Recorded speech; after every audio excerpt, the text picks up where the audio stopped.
মসজিদে যাওয়ার পথে এই চার্চটি আমাদের সামনে পড়ে, যা দেখতে অনেকটাই মসজিদের মতো।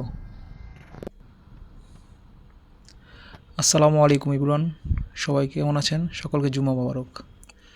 আজকে ফ্রাইডে, ইউনিভার্সিটিতে ক্লাস ছিল না। ভার্সিটির জুনিয়র ভাইদের নিয়ে আজকে মসজিদে গিয়েছিলাম জুমার নামাজ আদায় করতে। আমাদের ডরমিটরি থেকে প্রায় 5.5 কিলোমিটার দূরে মসজিদ।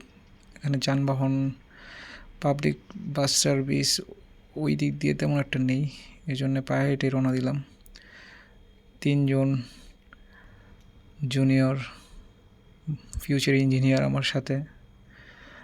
আমরা একটা ওয়াকওয়ে দিয়ে হাঁটছি, দুই পাশে রাস্তা, মাঝখানে ওয়াকওয়ে আমাদের পাশে পড়ে।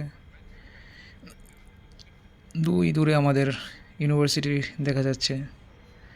অসম্ভব সুন্দর আজকে দিনটা, বেশ সানি, প্রায় 20 ডিগ্রি সেলসিয়াস তাপমাত্রা। খুব জোরে হাঁটছি, কিন্তু খুব জোরে হেঁটেও লাভ হলো না, এখানে এসে থামতে হলো, সিগন্যাল পড়ছে। সিগন্যাল শেষ হলেই আবার হাঁটা শুরু করলাম। প্রায় 40-45 মিনিট পরে আমাদের সেই কাঙ্ক্ষিত মসজিদে আমরা এসে পড়েছি।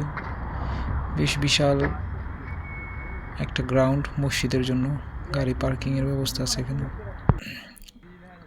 আশেপাশের অনেক এলাকা থেকে এখানে মানুষ নামাজ পড়তে আসে, জুমার নামাজ। মসজিদের গ্রাউন্ডে আপেল গাছ অনেকগুলা।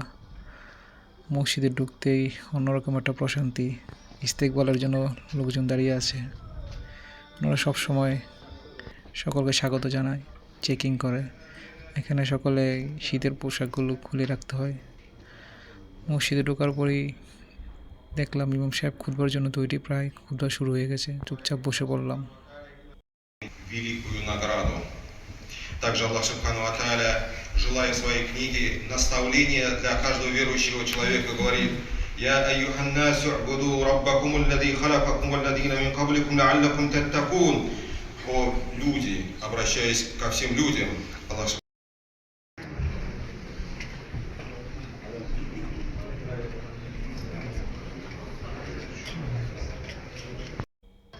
সবাই সুন্নত নামাজ পড়ার পরে মসজিদ থেকে বের হলাম।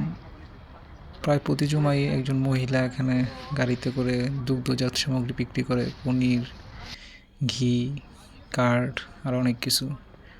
নামাজ শেষে সকলে আবার ডরমেটরির দিকে ফিরে যাচ্ছি। ইন্ডিয়ান, বাংলাদেশি, পাকিস্তানি আরও অনেক দেশের মানুষ একসাথে নামাজ আদায় করে।